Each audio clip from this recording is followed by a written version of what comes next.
श्री स्वामी समर्थ. नमस्कार. तुमच्या सर्वांचे माझ्या यूट्यूब चॅनलमध्ये खूप खूप स्वागत. तुमच्या सर्वांच्या इच्छा मनोकामना पूर्ण होत हीच स्वामी महाराजांच्या चरणी प्रार्थना करते आणि आजच्या आपल्या एका नवीन व्हिडिओला सुरुवात करते.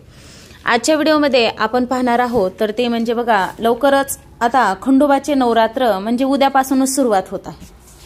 मग आपल्याला या खंडोबाच्या नवरात्र उत्सव 6 दिवसाचा असतो. मग या 6 दिवस आपल्याला काहीच करणं नाही झालं तर अगदी तुमच्याकडे खंडोबाची मूर्ती असो, टाक असो किंवा नसला तरी देखील चालेल, पण आपल्याला देवघरामध्ये एक वस्तू ठेवायची आहे, जेणेकरून आपल्या जीवनातील कितीही अडचणी असू द्या त्या दूर होतील, प्रत्येक कामात यश मिळेल आणि आपलं म्हणजे कामं मार्गी लागतील. कुठेतरी जे काही समजा अडचणी येतात, कामामध्ये अडथळे येतात ते येणार नाहीत. कारण की बघा, ज्या पद्धतीने आपण कुलदेवीची सेवा करतो त्याच पद्धतीने कुलदेवाची देखील सेवा व्हायलाच पाहिजे. मग आता ते कोणती वस्तू ठेवायची आहे देवघरात आपण हेच पाहणार आहोत. व्हिडिओ शेवटपर्यंत नक्कीच पहा. व्हिडिओला नवीन असताल लाईक करा, शेअर करा आणि असेच नवनवीन अध्यात्माचे व्हिडिओ पाहण्यासाठी चॅनलला सबस्क्राईब अवश्य करा आणि कमेंटमध्ये श्री स्वामी समर्थ लिहायला विसरू नका. बघा, चंपाषष्ठी हा मार्गशीर्ष महिन्यातील शुक्ल पक्षातील 6व्या दिवशी साजरा होणारा उत्सव आहे, ज्याला खंडोबाचे नवरात्र म्हणतात. नवरात्र मार्गशीर्ष शुद्ध प्रतिपदेपासून सुरू होऊन षष्टीला संपते आणि भगवान खंडोबाने मणी आणि मल्लासूर या 2 राक्षसांचा वध करून लोकांना संकटातून वाचवले या म्हणजे पराक्रमाची आठवण म्हणून हा उत्सवामध्ये 6 दिवस उपवास देखील केला जातो आणि तो 6व्या दिवशी सोडला जातो आणि या 6 दिवसांनाच षडरात्र असं म्हटलं जातं. मग आता षडरात्र उत्सव मार्गशीर्ष शुद्ध प्रतिपदेपासून सुरू होणारा हा 6 दिवसांचा उत्सव षडरात्र उत्सव म्हणून ओळखला जातो. या काळात भक्त उपवास करतात. 6व्या दिवशी म्हणजेच चंपाषष्ठीला उपवास सोडतात. आता बघा, अनेक कुटुंबासाठी चंपाषष्ठी हा कुलाचार आहे आणि घराघरात आपापल्या परंपरेनुसार हा सण साजरा केला जातो. या दिवशी खंडोबाची विशेष पूजा केली जाते, ज्यामध्ये बघा प्रत्येकाच्या आता बघा गाव बदललं, प्रथा बदलती, माणूस बदललं, त्याची प्रवृत्ती बदलतात, विचार बदलतात. त्याचप्रमाणे आपापल्या प्रथेनुसार परंपरेनुसार हा खंडोबाचा षडरात्र उत्सव अतिशय जल्लोषात हा साजरा केला जातो.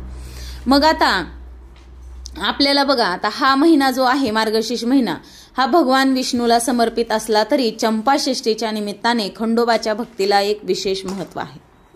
मग आता तुम्ही म्हणताल आमच्याकडे घटस्थापना करत नाहीत खंडोबाची, समजा हे नवरात्र उत्सव 6 दिवसाचं, काही हरकत नाही.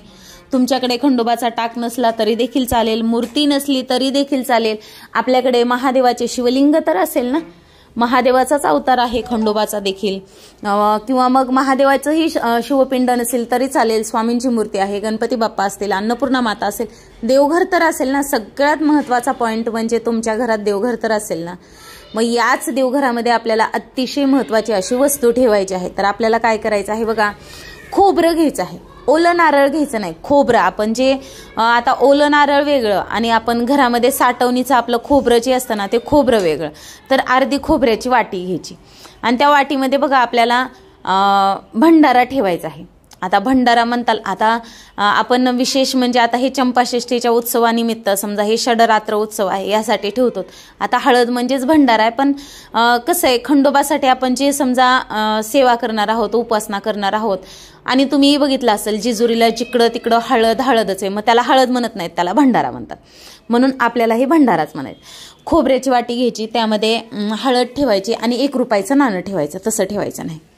आता हळद बघा, मसाला डब्यातली घेऊ नका. अगदी आपली साठवणीची हळद असते, आपण त्याची काळजी घेतो, कसाही चमचा त्यात बुडवत नाही, अगदी व्यवस्थित. मग ती हळद घ्यायची, खोबऱ्याच्या वाटीमध्ये ठेवायची, 1 रुपयाचं नाणं आणि उद्या सकाळपासून तर संध्याकाळपर्यंत तुम्ही हा उपाय करू शकता. त्याच खोबऱ्याच्या वाटीमध्ये हळद, 1 रुपयाचं नाणं ठेवलेलं आहे, त्या वाटीवरती आपल्याला 11 बेलपान अर्पण करायचे आहेत.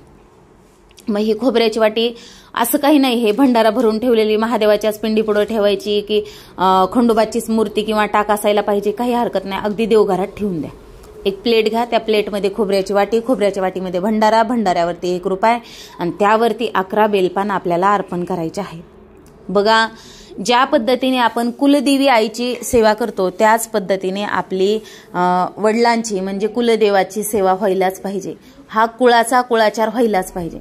अगदी तुमच्याकडे मूर्ती असेल, फोटो असेल, टाक असेल, या 6 दिवसाच्या नवरात्री उत्सवामध्ये दररोज भंडारा वाहा. तसेच बघा, नसेल तुम्ही घटस्थापना करत तर अखंड दिवा देखील लावू शकतात, काही हरकत नाही. इथून मागे कधी लावला नाही, मग आता लावायला सुरुवात करू शकतो का, काहीच शंकाच मनात आणायच्या नाहीत. तुम्ही बिंदास्त लावू शकतात. तसेच आपल्याला आता समजा तुम्ही म्हणताल आता हा भंडारा तर ठेवला, मग नंतर काय करायचं, मग तुम्ही तळी भरत असताल, त्यामध्ये थोडंसं आपल्याला तळी भरताना देखील लागेल. घरामध्ये चारही बाजूला थोडासा शिंपडायचा. आणि आपल्याला दररोज देवांसाठी हळद लागतेच आहे, आपल्या पंचपाळामध्ये असतेच आहे, नंतर तीच आपण पूजेमध्ये वापरायची. अशा पद्धतीने आपल्याला बघा हा. आणि बेलाची पानं ठेवत असताना जी देठ आहे ते देवाकडे आलं पाहिजे आणि पानाचं टोक आहे ते आपल्याकडे आलं पाहिजे. आता बेलाचं पान म्हटल्यानंतर प्रत्येकाच्या लक्षात येते 3 पानांचं एक पान म्हणजे बेलाचं पान. मग अशा पद्धतीने आपल्याला हा जो उद्या उपाय आहे तो करायचा आहे. अगदी सकाळपासून तुम्ही संध्याकाळपर्यंत कधीही करू शकतात, काहीच अडचण नाही. बघा आपलं कसं आहे बघा, जेव्हा आपल्या जीवनामध्ये दुःख येतं ना तेव्हाच आपल्याला देव आठवतो. पण आपल्याला अशी चूक करायची नाही. आपल्याला जे काही समजा सण वार येतात त्यावेळेस आपल्याला प्रत्येक देवांची आठवण करून आणि ज्या त्या वेळेला ज्या त्या देवांची सेवा उपासना व्हायलाच पाहिजे. मग आता मार्गशीर्ष महिना एवढा पवित्र महिना आहे, मग आपल्याला हे 6 दिवस आपण जसे 9 दिवस आई जगदंबेची सेवा करतो त्याच पद्धतीने आपल्याला हे 6 दिवस खंडेरायाची सेवा करायची आहे. तसेच बघा मल्हारी सप्तशतीचं तुम्ही पारायण करू शकतात. अशा भरपूर सेवा आहेत की त्या आपल्याला करता येत आहेत. होईल तेवढ्या आपल्याकडून करण्याचा प्रयत्न करायचा आहे. प्रत्येकाच्या समजा बघा आता ज्याचा त्याचा वैयक्तिक निर्णय आहे हा. तर अशा पद्धतीने आपण आजच्या व्हिडिओमध्ये आता बघा मल्हारी सप्तशती ग्रंथाचे पारायण कसे करायचे याबद्दलचा डिटेल व्हिडिओ आपल्या चॅनलवरती अपलोड केलेला आहे, तो तुम्ही नक्कीच जाऊन पहा. म्हणजे तुम्हाला जे काही प्रश्न पडले असतील त्याची उत्तरं त्या व्हिडिओमध्ये नक्कीच मिळून जातील. अशा प्रकारे आजची झालेली सेवा स्वामी महाराजांच्या चरणी अर्पण करते आणि माझा हा व्हिडिओ इथंच थांबवते. श्री स्वामी समर्थ. जय जय स्वामी समर्थ. धन्यवाद.